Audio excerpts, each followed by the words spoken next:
Horas de lucha. Manuel González Prada. Nuestros inmigrantes. Capítulo I.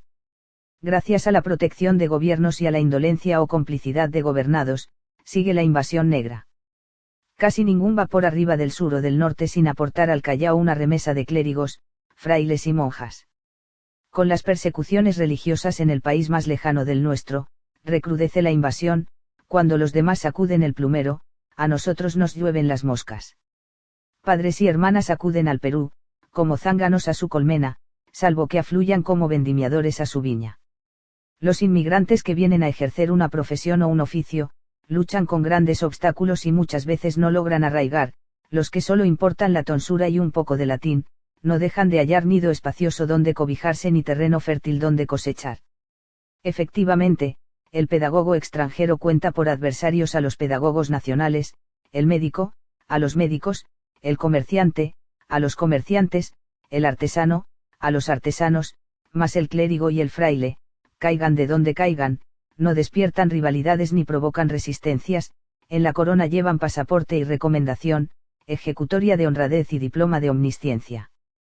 Que parece Lima, un mar muerto en que iglesias y monasterios asoman como islotes sin agua ni vegetación, donde se proyecta una calle, surge ya un plantel de jesuitas, donde se traza una avenida, blanquea ya un edificio de salesianos. Conventos nacionales que por falta de personal debieron clausurarse legalmente, se repletan de frailes extranjeros, resurgen de sus ruinas y, como si obedecieran a una voz de mando, se transforman en colegios. Así la población que tal vez encierra más de 100 edificios destinados al culto y a la enseñanza religiosa, no posee una sola escuela municipal, digna de un pueblo civilizado.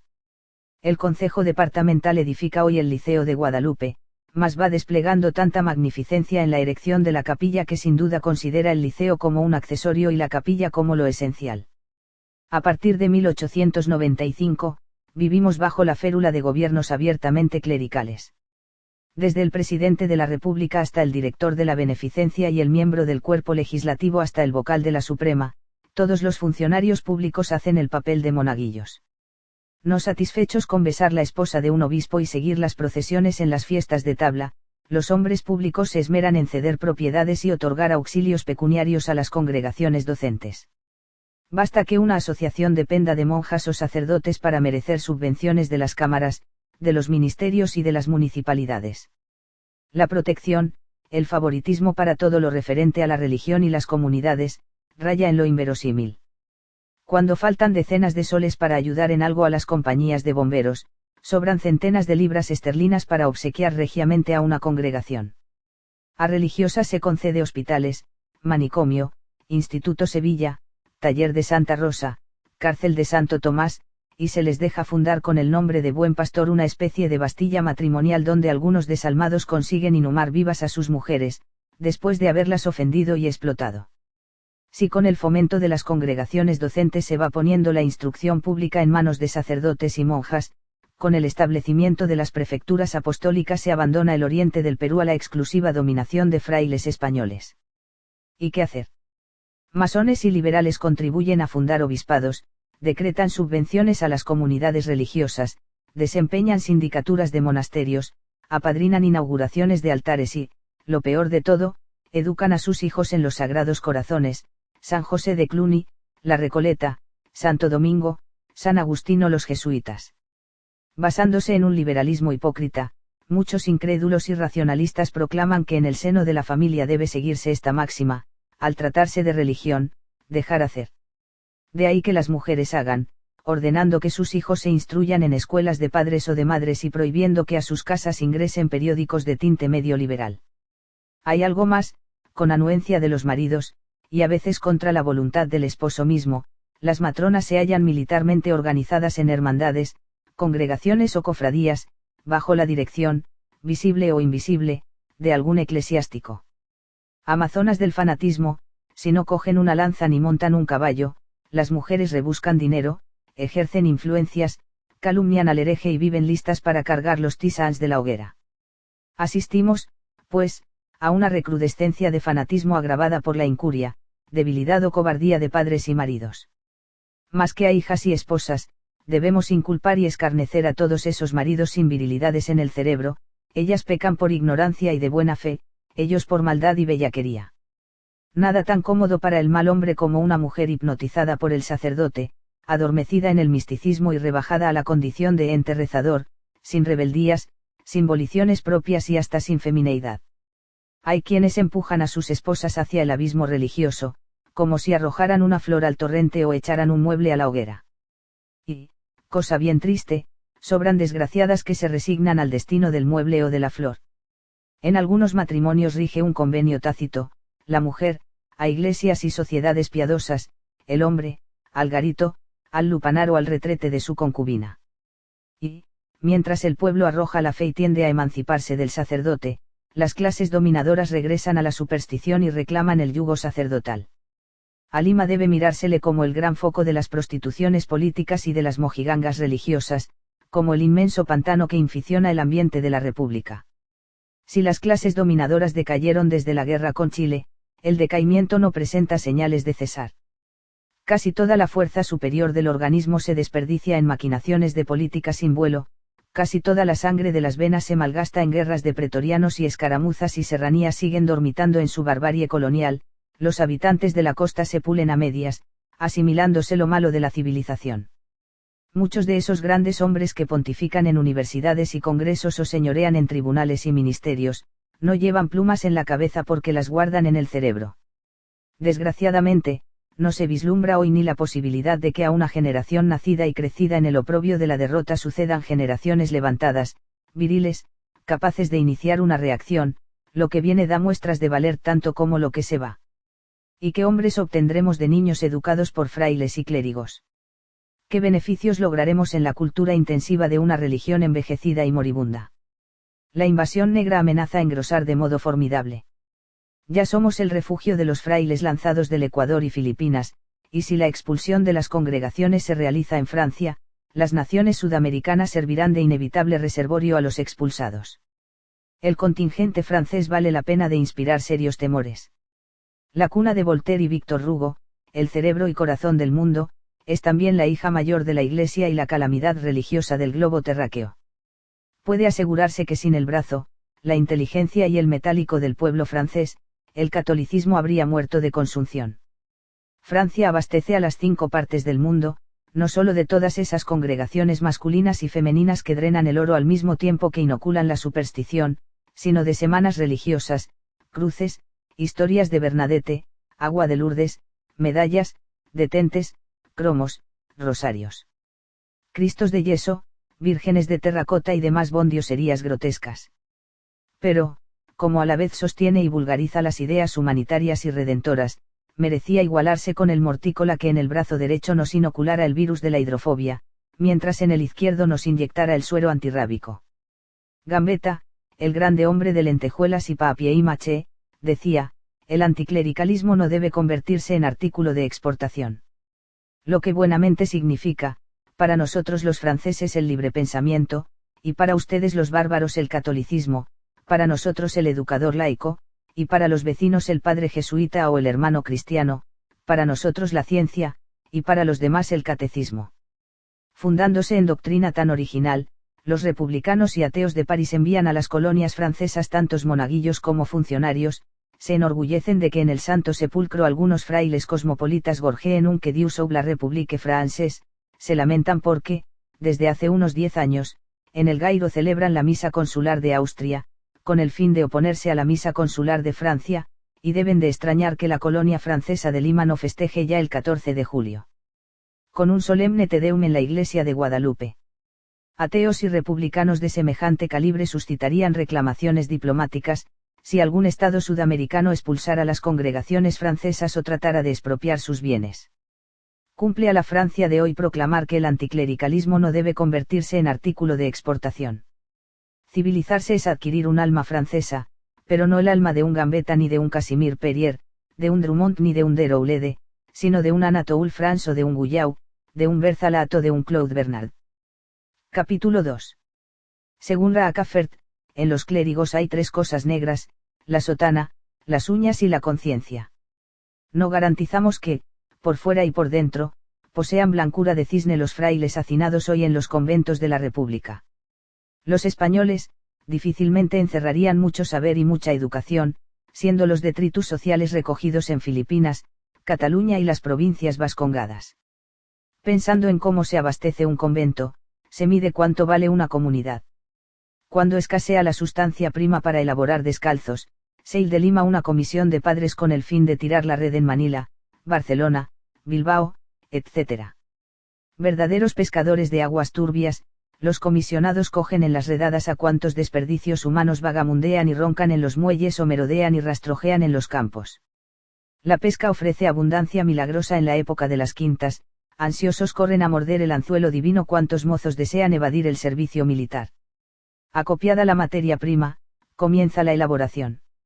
Los padres toman a los mozos, les atusan, les embalan en el hábito, les consignan a la América del Sur y les enjaulan en un transatlántico. En Lima y Ocopa les someten al noviciado. Con enseñarles un ego te absolvo y un dominus vobiscum, les tienen elaborados o listos para decir misa, predicar, dirigir conciencias, gobernar en las familias y servir de mentores a los presidentes de la República. Dado el valor de la materia prima, no debe sorprendernos la cantidad del artefacto. Los sacerdotes ingleses, alemanes y franceses, por muy burdos e ignorantes que sean, guardan un resto de elevación, no dejan de mostrarse hombres, los padres españoles, por muy cultos y civilizados que deseen manifestarse, descubren un sedimento sospechoso, no dejan de parecer frailes. Un santo padre afirmó que en los seres más humildes había un átomo de inteligencia, como para significar, por aquí pasó Dios, en todo fraile español subsiste un regazo de ferocidad y grosería, como para revelar, por aquí pasaron Torquemada y Sancho. Veamos a los sacerdotes operando en nuestra sociedad.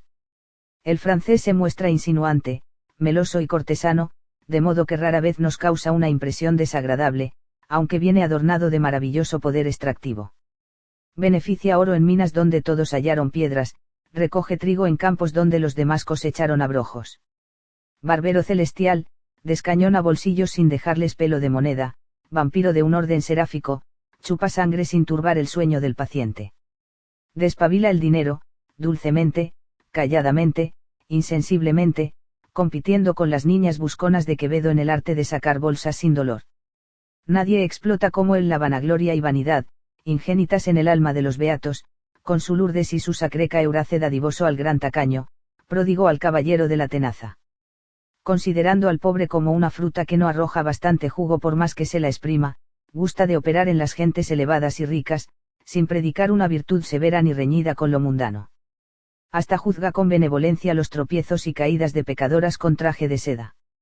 Según la moral jesuítica, pecar en una otomana de brocatel ofende menos a Dios que violar el cesto en una estera o colchón de paja. En resumen, el clérigo francés impone un yugo suave, observa una moralidad relativa y apunta más a la bolsa que a las almas. El italiano da vergli del francés en elegir por terreno de evoluciones las clases trabajadoras. No funda liceos ni sueña con establecer universidades libres, pero tiende a monopolizar la dirección de los planteles en que se instruye el pueblo, señaladamente las escuelas de arte y oficios. De una laudable tolerancia, quizá mayor que la del francés, no se asusta con pecadillo más o pecadillo menos, ni se fija mucho en la renta del pecador. Como vive en relación íntima con los niños, ahorra el viaje a Citeres. Sin embargo, hay excepciones. Cometeríamos una falta imperdonable, si no admiráramos aquí el vigor y la galantería de algunos clérigos italianos que visan alto, sostienen el buen nombre de la corporación y saben imponer aquellas suavísimas cargas que solo resultan pesadas a los 9 meses. Lima conserva gratísimos recuerdos, quizá memorias vivientes, de monseñores que entonaban dúos al piano, manejaban con blandura de sílfide la mota de veloutine y privaban en el arte de ajustar y aflojar los lazos de un corsé. Los sacerdotes alemanes, ingleses, belgas, etc., no abundan mucho ni se caracterizan por ninguna peculiaridad, algunos y de modo especial los anglosajones vienen, colectan limosnas para la construcción de una iglesia en Boston o en Tombuctú y luego toman el vapor, sin que se hable más de la iglesia, de los fondos ni de los colectores, son rayos glaciales que penetran en una habitación, voltejean, funden o gasifican la pieza de metal que hallan a su paso y enseguida se van por donde vinieron. El fraile español domina ruda y brutalmente, denunciando a cada momento lo bajo de su extracción y lo nulo de su cultura.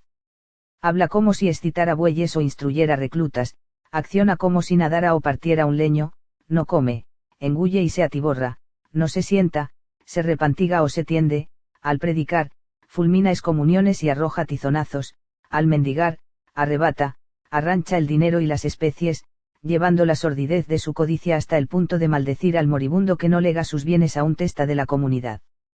Testifica la supervivencia de la España medioeval, y constituye el amalgama de gitano, inquisidor y torero. Al divisarle, aguardamos que transforme el cerquillo en coleta, el hábito en bandola, el crucifijo en espada, delante de un altar, debe de parecer un matador al frente de un berrendo. Lo repetimos, el clérigo extranjero, por irregular que se manifieste, gira en la órbita humana, pero el fraile clásico, el fraile de olla y misa, el fraile importado de Filipinas, Cataluña y las provincias vascongadas, es algo que no pertenece a nuestro periodo geológico, algo que no entra en ninguna clasificación zoológica, algo viscoso y pungente que infunde repugnancia y mueve a náuseas. Basta decir que ese fraile viene tal vez del mundo morboso y anómalo donde florecen el placer solitario y el amor unisexual. A los frailes descalzos no se les puede estudiar en Lima, donde salvan las apariencias y se cubren de un barniz humano, se les conoce a fondo en las montañas y poblaciones de la sierra, donde evolucionan con desenvoltura y dan libre campo a sus instintos. Enfardelados en una jerga terrosa y mugrienta, cubiertos por enormes sombreros de paja, con grandes crucifijos, no en el pecho sino en la boca del estómago, blandiendo descomunales garrotes o terciándose al hombro un Winchester o un Mauser, marchan con aire amenazante y conquistador o no hablan, y solo pronuncian interjecciones groseras o incitaciones al odio y exterminio de liberales, ejecutan, y sus acciones implican ultrajes a las personas o ataques a los bienes. Arrebatan cosechas, se apropian animales domésticos, maltratan hombres, secuestran niños, seducen mujeres. Sobran indicios para inferir que los frailes mismos de Ocopa incendiaron su iglesia, con el doble propósito de granjearse pingüis subvenciones y satisfacer una venganza, achacando el delito a los librepensadores de Huancayo. Mas, aunque los religiosos no hubieran causado voluntariamente el incendio, difícilmente quedarían justificados y limpios de toda mancha. Al menos enemigo de la religión se le ocurre decir que tropelías y abominaciones no habrán cometido los padres, cuando en pueblos sufridos y timoratos surgen hombres capaces de llegar al extremo de quemar una iglesia. Uno, según acaba de afirmar en los diarios una persona digna de crédito, el sargento mayor Ángel Sornosa y 80 soldados pertenecientes a los gendarmes de Lima fueron portadores de 2 grandes cajones de rifles Mannlicher y 3 cargas de municiones que el presidente de la República mandó a los frailes de Ocopa, a fin de que persiguieran a muerte a los librepensadores de Huancayo. Pero no se necesita recurrir a citaciones ajenas para saber si los misioneros descalzos estiman el valor de un buen rifle. En los apuntes de viaje del RPFR Gabriel Sala, Lima. Imprenta de la Industria. Amazonas, número 7, 1897, leemos, en un remanso que formaba la confluencia de los 2 ríos, había muchos lobos marinos, lo que dio motivo a que gastáramos unas 20 cápsulas de Winchester, siquiera por vía de recreación. Pag 144. Hemos tirado todos al blanco y de 12 tiros solamente 2 no han tocado al palo, los demás todos han hecho su agujero, quien más arriba, quien más abajo. Se ve, pues, que el pulso no está tan mal, y si llegara el caso de tener que apuntar contra algún salvaje, procuraríamos dirigir la vista al centro, para dar siquiera a los pies o a la cabeza. Pag 81. De modo que el padre misionero no debe meterse entre ellos, se refiere a los cachivos, sino bien escoltado de soldados o gente con armas. Estos pueden y deben obligar a dichos antropófagos, en nombre de la humanidad, a que dejen sus feroces costumbres y vivan como gente racional, de lo contrario, exterminarlos. Mediante el terror y el castigo moderado, se verán obligados a recurrir a la piedad del padre misionero. Pag 153.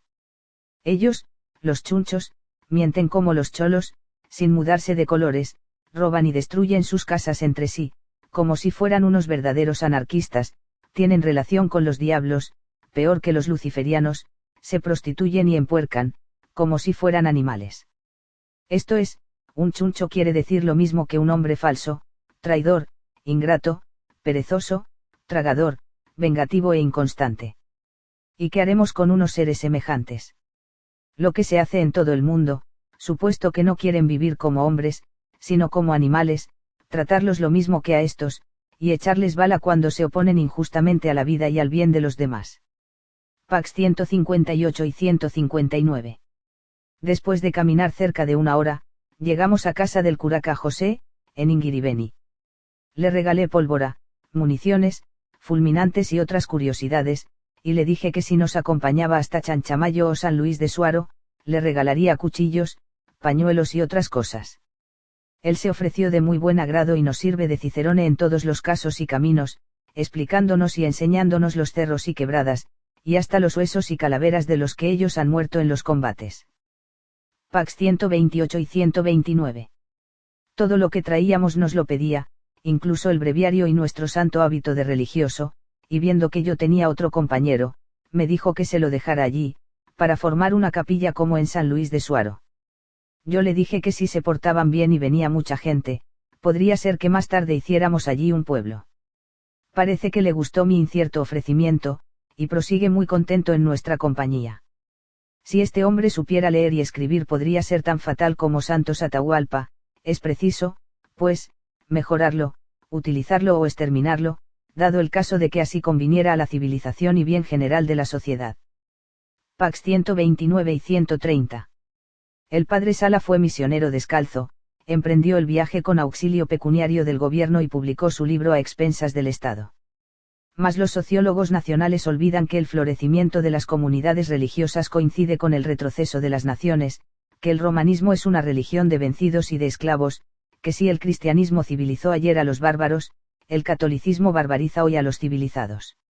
Anatematizan la inmigración asiática y enmudecen ante la invasión clerical, sin comprender que el chino trabajador, honrado y pacífico, ejerce una función social más elevada que el fraile holgazán, mendicante y sedicioso. Los chinos, enfermos y ancianos, que pordiosean hoy en las calles de Lima, gastaron ayer su juventud y su fuerza en arar el campo, tender el riesgo y cultivar la sementera. Ellos nos mueven a lástima, porque representan la víctima del hacendado, el hombre convertido en animal de labranza, la carne de trapiche. Los frailes, sanos y rollizos, que actualmente ocupan el primer lugar en la mesa de las familias, supieron conducirse con tanta prudencia que desde los primeros años de su vida cosecharon sin sembrar, descansaron sin fatigarse y pecaron sin pagar. Ellos no merecen amor ni respeto porque simbolizan la explotación en nombre de la misericordia, la mentira bajo capa de verdad, la ignorancia con presunciones de omnisciencia. Al presenciar la injerencia de una gran señora en la política alemana, Bismarck prorrumpió con toda la insolencia de un palurdo atiborrado por una ingestión de cerveza y sauerkraut fuera faldas. Con menos grosería pero con más razón, los hombres de Estado y los padres de familia deben repetir hoy, al divisar la formidable y arrolladora invasión que se precipita sobre nosotros fuera sotanas. 1903.